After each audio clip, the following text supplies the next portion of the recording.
Okay, welcome.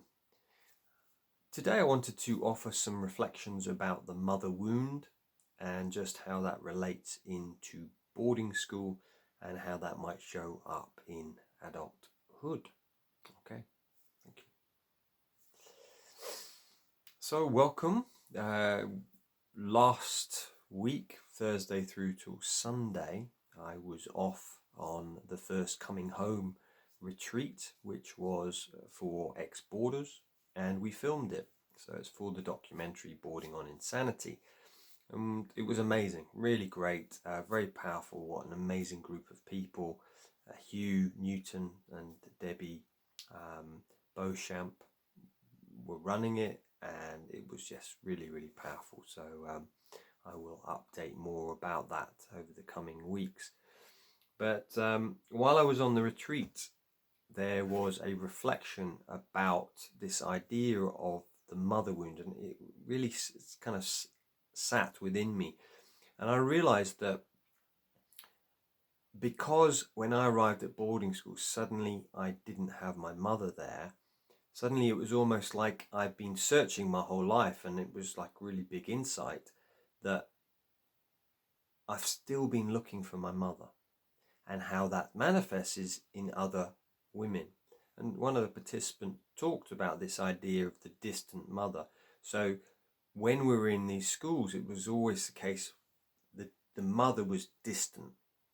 So often when we become men and women, we often, as ex-boarders, have affairs or go to prostitutes because it's the distant mother again. It's that projection. As Jung says, the psychological rule states that when an inner situation is not made conscious, it happens outside as fate. Because for me, my relationship with women was they were distant. My sister, suddenly I didn't see my sister anymore. My mother was distant. I noticed that I've been projecting, kind of almost idolizing women. It's like, right, it's like being off in the distance. So this was a really important thing.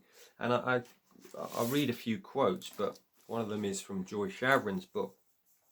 And she says, sexuality was always a problem in boarding schools, but the issues were different in boys and girls' schools. Children who miss their families, especially the women in their lives, their mothers and nannies, may confuse their desires for intimacy with the sexual. So this is, I feel, what's happened, is that we think we're yearning for this woman, but actually it's that lost part of ourselves that are mothers. And there's quite a lot of research online now about the mother wound, and this is just something I see that if we've been to boarding school, according to this definition, then we're going to have the mother wound. We're also going to have the father wound as well. So that, according to Sherry Garber, she says that the mother wound, the best way to think of the mother wound is a loss or lack of mothering. Dr. Mari Kovenen, she says the mother wound could be described as having a mother who was not emotionally available when growing up. You know, she was not just not emotionally available, she wasn't physically available because she wasn't at boarding school with us. Perhaps the mother was distant, critical and cold. She could have also been very anxious and preoccupied with her own stuff. And then there's a video on YouTube about the mother wound. I think it's a TED talk by Rick Belden. He says the mother wound can be thought of as an injury to the psyche of a child resulting from significant dysfunction or disruption in the relationship with the mother. And he goes on to say, in some cases, it is the result of a mother's absence or lack of availability due to death, illness, adoption, or other circumstances that dramatically separate the child from the mother. So what happened to us at school? We were dramatically separated. You know, we lost everything from that first day. So, you know, just to see we have this mother wound.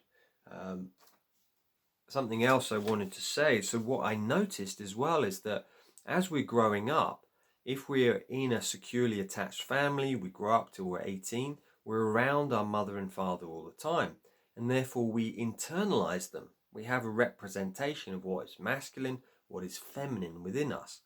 But if we don't have that, it's almost like our cup is only half full. We only went up to 8 years old or 11 or 13. We didn't get almost the rest of the teachings by being around our parents, both good and bad. It's like there's a missing part. And I see this is the idea I kind of really got at the weekend, is this projecting out onto someone else. I want someone else because there's something missing within myself, but that other person can never fill the hole in me because the hole is in me. So the realization, and this was really beautiful at the weekend, is I have to find the mother and father within myself. I have to, as my Jungian analyst said 20 odd years ago, she says, Piers, you've got to start parenting yourself. So we do need to start doing that. What does that look like? It's kindness. Mentioned in these videos about the inner critic, how harsh we can be. That is not parenting. Parenting is love. Are you messed up? It's okay. Keep going. Being loving. Taking care of ourselves physically, getting to sleep early, eating well, spending time around nurturing people. And these are all things. But essentially it's that self-love, that self-compassion I mentioned a few weeks ago. Yeah, what is that within me? So I noticed maybe I was 85% full with the feminine, but there was still an aspect of me looking out. And over the weekend, it was like just remembering to return to 100% of my mother. The feminine is within me. The masculine, the father, is within me as well. And I can be full. And this links into the work of Bruce Lipton. He talks about in the Honeymoon Effect, this idea of being a noble gas, meaning they're stable on their own and they're stable with someone else. But most of us in relationships, he says, we are like unstable, and together we stabilize. But it's like we are almost, we kind of, we're not stable on our own. So our work is to become stable, to fill ourselves up, to heal that. And that was just something that I really understood this weekend. It's just this for us is like bring that projection back, fill ourselves up, love ourselves, bring mum and dad back into us. And whether you just see that as an image, that's what I'm doing. Seeing my father, loving father there, loving mother, even though they weren't when they were alive, or my mother's still alive, but just feeling that part. So I hope that makes sense. If it doesn't, please let me know. But it was very profound for me at the weekend, and lots of insights there. So thank you for your support. And if you have any questions, please let me know. Okay, bless you.